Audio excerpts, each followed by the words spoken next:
Rainbow colours. एक बहुत ही सुंदर वन के अंदर जंगल में एक कबूतर अपना बहुत ही सुंदर घोंसला बनाकर रहता था। उसका घोंसला इतना सुंदर था कि सब पक्षी लोग उसके घोंसला देखकर बहुत जलन मरते थे। और वो कबूतर भी बहुत सुंदर था। कबूतर को सारे लोग पसंद करते थे। और वहीं कबूतर के घर के पास एक घर था जहाँ वह रोज़ जाता और उसको घर की मालकिन वहाँ पे उसके लिए दाना तिनका डालती और वो कबूतर रोज़ वहीं जाके अपना खाना खाकर वापस अपने घोंसले पर आ जाता। कबूतर के घर के पास ही एक काला कौवा भी रहता था। काला कौवा इतना शैतान था, वह आलसी के साथ साथ उसकी आवाज़ इतनी कर्कश थी, वो लोगों को परेशान करके वहाँ से उड़ जाता। लोग उससे परेशान होते थे और वह आलसी होने के कारण दूसरे के खानों को खा देता था और दूसरे के घोंसले को भी खराब कर देता था। वह खुद भी कुछ काम नहीं करना चाहता था, वो सिर्फ दूसरों को परेशान करना ही जानता था। उसको कोई पसंद नहीं करते थे।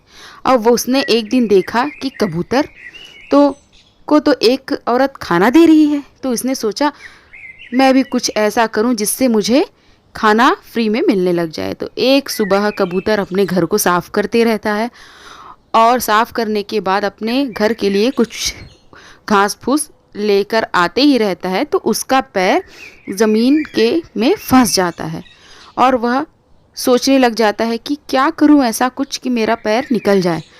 तो कौवा उसकी मदद करने के लिए तैयार हो जाता है। बोलता है, कबूतर भाई, मैं आपकी मदद करने के लिए तैयार हूँ, आपको मेरी मदद चाहिए क्या? कबूतर बोलता है, नहीं मेरे भाई, धन्यवाद, मुझे किसी की मदद नहीं चाहिए।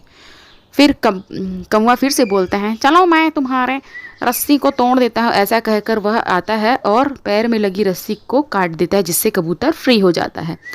अब कबूतर उसको धन्यवाद देता है, पर कौवा तो लालची था, आलसी भी था। वह बोलता है, मुझे धन्यवाद नहीं चाहिए, मुझे तुम्हारे घर में जगह चाहिए। क्या तुम मुझे अपने घर में रखने के लिए तैयार हो? पहले कबूतर तो बहुत सोचता है मना कैसे करूं, फिर मान ही जाता है। तो वो दोनों घर में एक साथ रहने लग जाते हैं। और कौवा सारे पंछियों को चिढ़ाने लगता है कि देखो, मैं कबूतर के घर में रहने चला गया हूँ और तुम लोग को देखो, उसके घोंसले को देख देख के ही रह गए, ऐसा बोल के।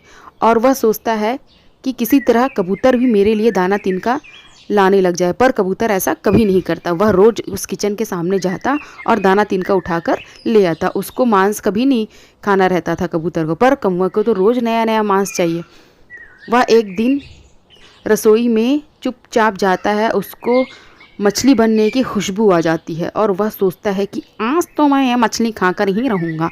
वह जाता है अंदर, चिमनी के सहारे अंदर घुस जाता है और बनी हुई मछलियाँ खाने लगता है और अचानक से बर्तन नीचे गिर जाता है। तो वहाँ के घर वाले वहाँ पर आ जाते हैं और कौवा है बोल के इतना उसको मारते हैं, भगाते हैं।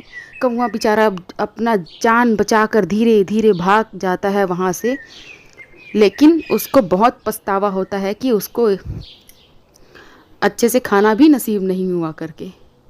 इससे हमें ये शिक्षा मिलती है दोस्तों कि हमें लालच और आलस कभी भी नहीं करना चाहिए। हमें मेहनत कर कर ही काम करना चाहिए, आलसी नहीं रहना चाहिए। आज का वीडियो देखने के लिए बहुत बहुत धन्यवाद।